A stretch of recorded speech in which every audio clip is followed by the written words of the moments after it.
नमस्कार मित्रांनो, आजच्या व्हिडिओमध्ये आपण पाहणार आहोत की व्हीएलई पोर्टल वरून सिनियर सिटीजन सर्टिफिकेट साठी ऑनलाईन फॉर्म कसा भरायचा। हा दाखला अनेक सरकारी योजना, सवलती आणि इतर कामांसाठी उपयोगी पडतो, म्हणून व्हिडिओ शेवटपर्यंत नक्की पहा।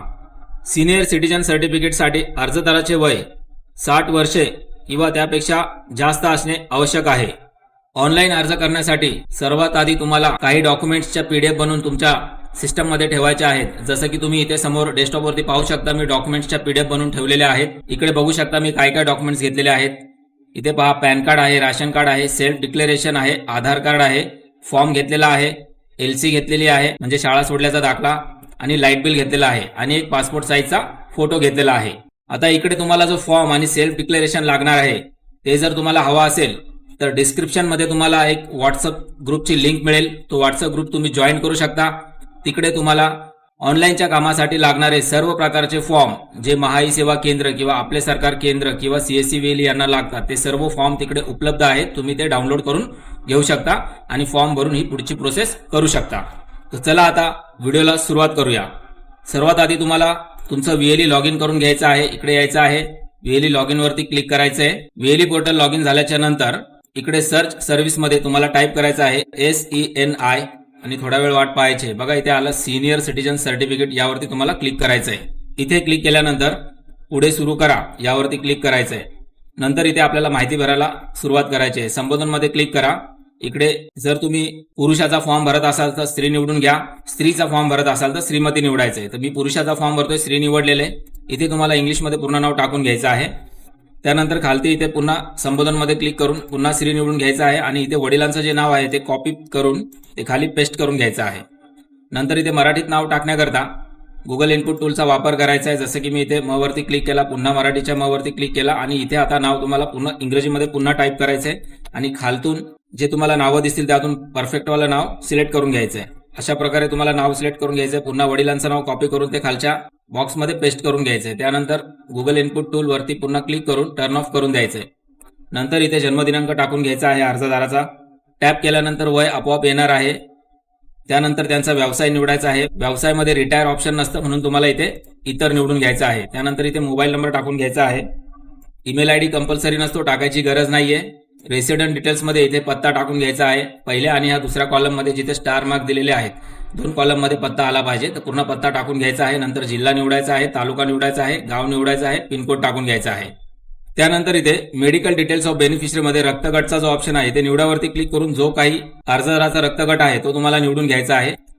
त्यानंतर खालती इमर्जन्सी कॉन्टॅक्ट पर्सन डिटेल्स, इथे घरातील एका व्यक्तीचं पूर्ण नाव आणि त्यांचा कॉन्टॅक्ट नंबर इथे टाकायचा आहे। ही कंपल्सरी इन्फॉर्मेशन आहे।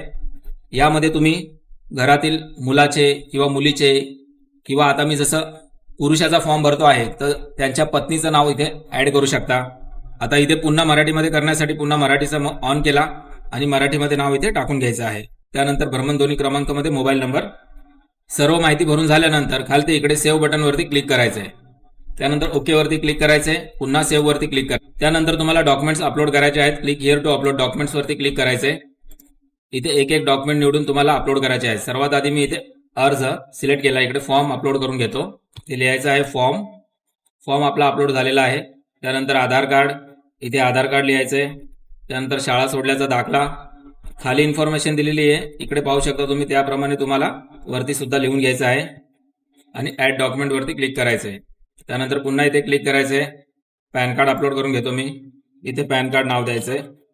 त्यानंतर पुन्हा इकडे क्लिक करायचंय, इथे इतर सिलेक्ट करून घ्यायचंय, इथे लिहायचं आहे सेल्फ डिक्लेरेशन कॉपी करून इथे पुन्हा पेस्ट करायचंय आणि इथे सेल्फ डिक्लेरेशन चूज फाईल वरती क्लिक करून अपलोड करायचंय। आता लाईट बिल आणि राशन कार्ड राहिलेले आहे, ते इकडे लाईट बिल सिलेक्ट करून घ्यायचं आहे। चला इथे आधी राशन कार्ड अपलोड करूया। शिधापत्रिका सिलेक्ट करून घेतला, राशन कार्ड सिलेक्ट करून इथे अपलोड करायचं। इथे लिहायचं राशन कार्ड, डॅश करून पुढे तुम्ही सप्लाय इयर लिहू शकता।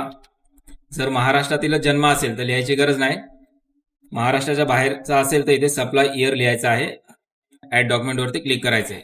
त्यानंतर राहिला आपलं इलेक्ट्रिसिटी बिल। आता इकडे पाहू शकता इलेक्ट्रिसिटी बिलचं ऑप्शन नाहीये, त्यामुळे आपल्याला पुन्हा इथे इतर सिलेक्ट करून घ्यायचं आहे। इथे लिहायचं आहे लाईट बिल किंवा इलेक्ट्रिसिटी बिल, हेच कॉपी करून खालती पुन्हा पेस्ट करायचं आहे आणि चूज फाईल वरती क्लिक करून तुम्हाला इथे लाईट बिल सुद्धा अपलोड करायचं आहे। इथे लाईट बिलच्या पुढे डॅश करून त्याचं सप्लाय इयर तुम्ही लिहू शकता. इथे मी सप्लाय इयर टाईप केलं, म्हणजे त्यांना लाईट बिलचं कनेक्शन केव्हा मिळालं होतं ते सप्लाय इयर त्यांच्या लाईट बिलावरती तुम्हाला लिहिलेलं मिळेल, ते तुम्ही इथे मेन्शन करा. सप्लाय इयर कुठे असते मी तुम्हाला दाखवतो. हे बघा, लाईट बिल मी इकडे ओपन करतोय. यांचं लाईट बिल ओपन केलं मी इकडे. बघा इथे सगळ्यात वरती सप्लाय इयर लिहिलेलं असते. इथे पाहू शकता पुरवठा दिनांक मध्ये इकडे बघा 2005 लिहिलेलं आहे. तर चला मी हे कट करतो आणि हे इथे 2005 असं सप्लाय इयर मध्ये पुढे 2005 लिहायचं आहे आणि ऍड डॉक्युमेंट वरती क्लिक करायचंय. अशा प्रकारे सर्व डॉक्युमेंट अपलोड झालेले आहेत. पाहू शकता तुम्ही इथे आपण काय काय डॉक्युमेंट अपलोड केलेले आहे. सर्वात आधी शाळा सोडल्याचा दाखला दिसतो आहे, पॅन कार्ड दिसतो आहे, शिधापत्रिका दिसत आहे, म्हणजे राशन कार्ड, आधार कार्ड दिसत आहे, अर्ज दिसत आहे आणि इतर मध्ये सेल्फ डिक्लेरेशन इथे अपलोड झालेला आहे. आता यामध्ये पाहू शकता लाईट बिल नाहीये, तर पुन्हा आपण असे वरती येऊया. पुन्हा इथे इतर मध्ये लाईट बिल टाईप करायचंय. बघा इथे अपलोड झालं नव्हतं. पुन्हा सिलेक्ट वरती मी क्लिक केलं आणि इथे लाईट बिल सिलेक्ट केलं आणि इथे ऍड डॉक्युमेंट वरती क्लिक करायचंय. तर असा प्रकारचा एरर येऊ शकतो. कागदपत्राची अगोदरच भर घातलेली आहे. हा एरर का आला, कारण आपण इतर ऑलरेडी सिलेक्ट केलं होतं.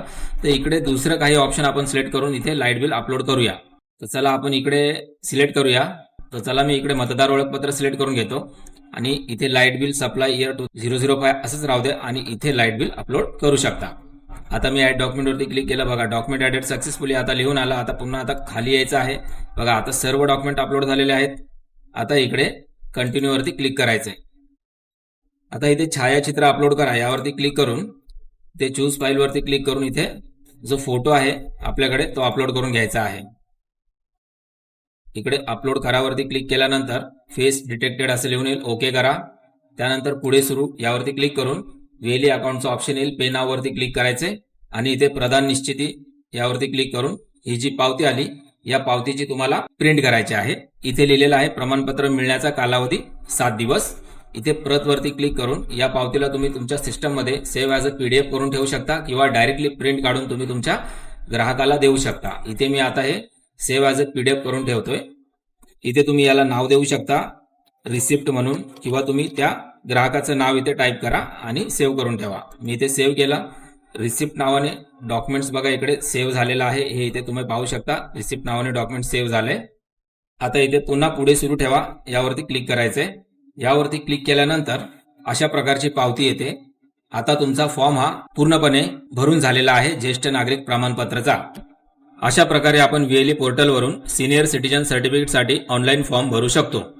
व्हिडिओ आवडला असेल तर लाईक करा, शेअर करा आणि चॅनल सबस्क्राईब करायला विसरू नका. भेटूया पुढील व्हिडिओमध्ये. तोपर्यंत जय हिंद, जय भारत.